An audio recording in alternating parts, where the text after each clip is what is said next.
Silchar news 24 আপনাদেরকে স্বাগতম জানাই। আজ হলো 3 এপ্রিল বৃহস্পতিবার। আজকের কয়েকটি বিশেষ গুরুত্বপূর্ণ খবর নিয়ে আসলাম। আজকের প্রথম খবরটি হলো অবশেষে রাজ্যে পঞ্চায়েত নির্বাচন অনুষ্ঠিত হওয়ার দিন ঘোষণা করা হয়েছে। আগামী 2 মে এবং 7 মে 2 দফায় রাজ্যে পঞ্চায়েত নির্বাচন অনুষ্ঠিত হবে। আগামী 2 মে তারিখে বরাক উপত্যকার 3টি জেলা সহ আরো বিভিন্ন জেলায় পঞ্চায়েত নির্বাচন অনুষ্ঠিত হবে। তার সঙ্গে আগামী 7 মে তারিখে বাকি থাকা জেলাগুলিতে পঞ্চায়েত নির্বাচন অনুষ্ঠিত করা হবে। তার সঙ্গে আজ হলো 3 এপ্রিল। আজ থেকে 11 এপ্রিলের ভিতরে প্রার্থী সকলেরা মনোনয়নপত্র দাখিল করিতে পারিবেন। আগামী 2 মে এবং 7 মে রাজ্যে পঞ্চায়েত নির্বাচন অনুষ্ঠিত হবে এবং 11 মে তারিখে পঞ্চায়েত নির্বাচনের ফলাফল ঘোষণা করা হবে বলে নির্বাচন কমিশনের তরফ থেকে জানানো হয়েছে।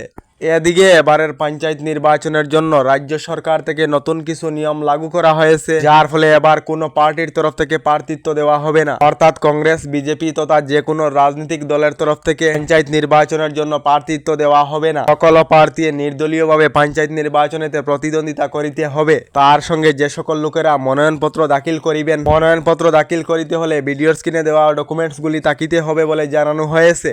এদিকে 13 ঘন্টা বিতর্কের পর লোকসভায় পাশ হয়ে গেল ওয়াকফ সংশোধনী বিল। রাত 2টার সময় লোকসভায় পাশ হয়ে গেল ওয়াকফ সংশোধনী বিল। ওয়াকফ সংশোধনী বিলের পক্ষে 288টি ভোট এবং বিপক্ষে 232টি ভোট হয়েছে, যার ফলে লোকসভায় ওয়াকফ সংশোধনী বিল পাশ হয়েছে। এদিকে তীব্র বিরোধিতায় লোকসভায় ওয়াকফ সংশোধনী বিলের কপি ছিঁড়ে ফেলে দিয়েছেন এআইএম এর সাংসদ আসাদুদ্দিন ওয়াইসি। অবশেষে লোকসভায় ওয়াকফ বিল পাশ করা হয়েছে। এদিকে চলন্ত বাসে যুবতীকে যৌন হেনস্থা, এ নিয়ে তীব্র উত্তপ্ত পরিস্থিতি। শ্রীভূমি অর্থাৎ করিমগঞ্জে সড়ক অবরোধ করে প্রতিবাদ জানিয়েছেন হিন্দুরক্ষী দল। এএসটিসি নিয়ন্ত্রণাধীন ট্রাভেলার্স বাসেতে যুবতীকে ধর্ষণের চেষ্টা করা হয় শ্রীভূমি বদরপুরেতে।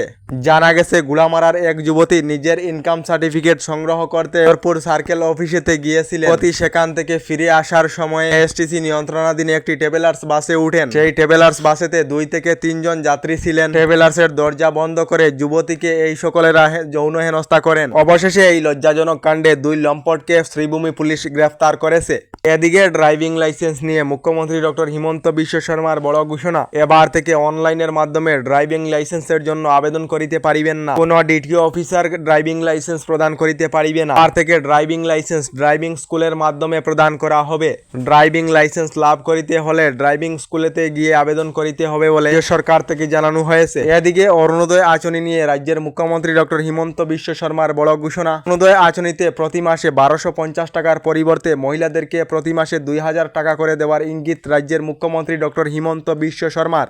এদিকে রেশন কার্ড না থাকা রাজ্যের লাখ লাখ লোকেদের জন্য এসেছে একটি ভালো খবর। গতকাল রাজ্যের মুখ্যমন্ত্রী doctor Himanta Biswa Sarma ration card না থাকা সকলদের জন্য করলেন বৃহৎ ঘোষণা। মুখ্যমন্ত্রী ডক্টর হিমন্ত বিশ্ব শর্মা জানিয়েছেন, আগামী সেপ্টেম্বর মাসেতে রাজ্যের হাজার হাজার লোকেরা আবার লাভ করিবেন নতুন রেশন কার্ড। মূল্যের চাউলের সঙ্গে সুলভ মূল্যেতে লাভ করিবেন প্রয়োজনীয় সামগ্রী। রেশন কার্ড না থাকা সকলদের জন্য গতকাল এই বৃহৎ ঘোষণা মুখ্যমন্ত্রী ডক্টর হিমন্ত বিশ্ব শর্মার।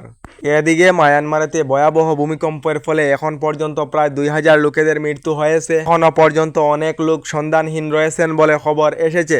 এদিকে আজ হলো 1 এপ্রিল। আজ থেকে বিদ্যুতের প্রতি ইউনিটের দাম 1 টাকা করে কম করে দেওয়া হবে।